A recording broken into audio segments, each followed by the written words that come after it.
Welcome back, everyone. On this episode of Duty and Valor, you'll hear the story of a man who found an ingenious way to enter flight training when he was first denied. A man whose brash leadership style saw him being disliked by others but credited with the success of his unit.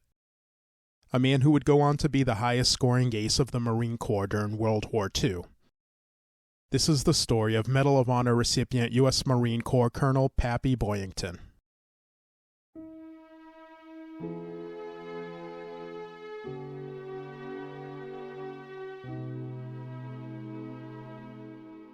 Born on December 4th, 1912, Gregory was born to parents Charles and Grace Boyington of Coeur d'Alene, Idaho. His parents divorced when Gregory was very young, and unbeknownst to him, he was raised by his mother and stepfather, Ellsworth Hollenbach. Because of this, he would go by the name Gregory Hollenbach as a child and young adult. His family eventually moved to Tacoma, Washington, where he attended Lincoln High School, and after graduation in 1930, he attended the University of Washington, where he joined the Army ROTC. He eventually received a commission as a second lieutenant in the U.S. Army Coast Artillery in 1934, where he served on active duty for 2 months. The following year, he applied for the Aviation Cadet Training Program but was turned down as he had gotten married to Helen Clark the previous year, and the program was only open to unmarried men. Shortly after, Gregory decided that he wanted a transfer to the Marine Corps. During the process of securing identity documents, he stumbled upon his original birth certificate, and it was then that he first learned a man named Charles Boyington was his biological father. With his birth certificate in hand, he joined the Corps as Gregory Boyington, a man who had no record of ever being married. Because of this, he was able to attend flight training at Naval Air Station Pensacola. On March 11, 1937, Gregory was officially designated as a naval aviator and was soon moved to Quantico, and then later to San Diego Naval Air Station. By November 1940, Gregory, who was now a first lieutenant, returned to Pensacola as an instructor. In mid-1941, he had an incident with another instructor there. The two men had a disagreement, and during the argument, Gregory punched the other officer. He was soon advised that he would be facing a court-martial for his actions.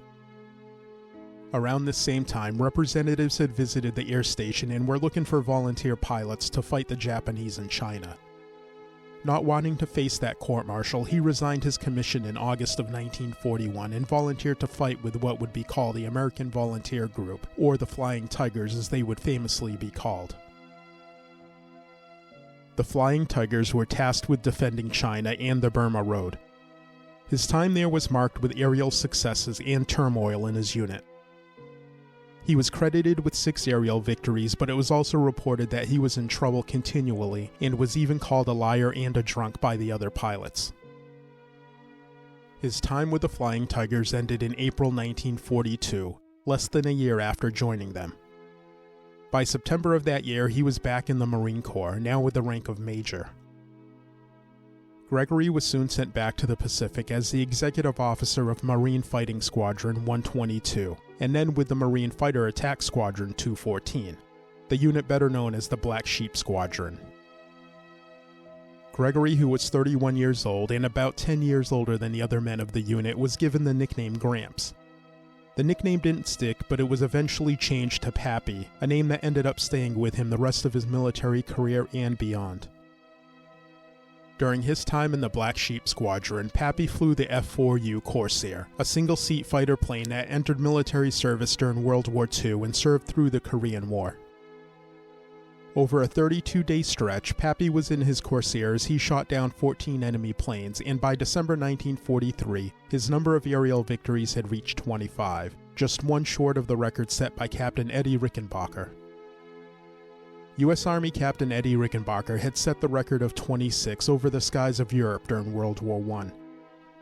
In addition to Pappy's success, the Black Sheep Squadron under his leadership shot down 100 enemy aircraft and destroyed approximately 100 more on the ground in just 84 days of combat.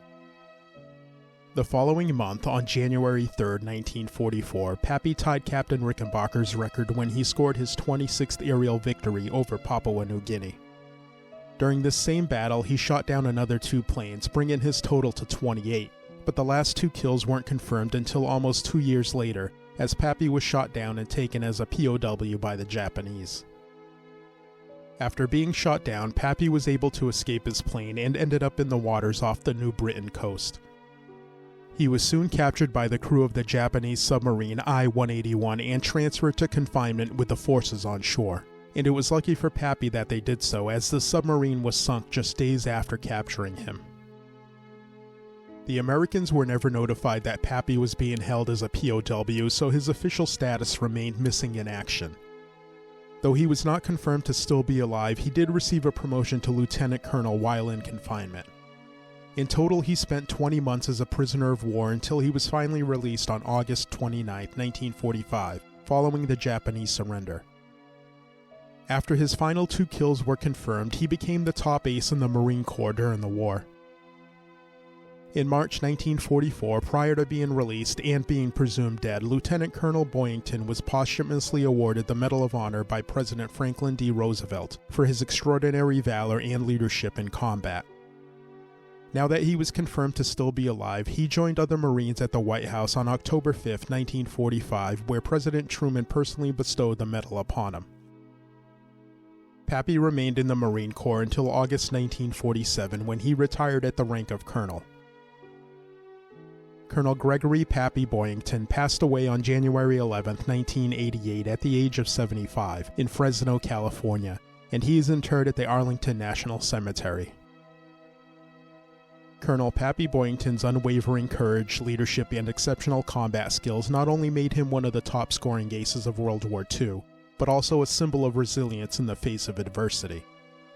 Boyington's Black Sheep Squadron overcame odds, proving that with determination, teamwork, and unconventional thinking, even the most unlikely heroes can soar to incredible heights. Thank you for listening to this episode of Duty and Valor.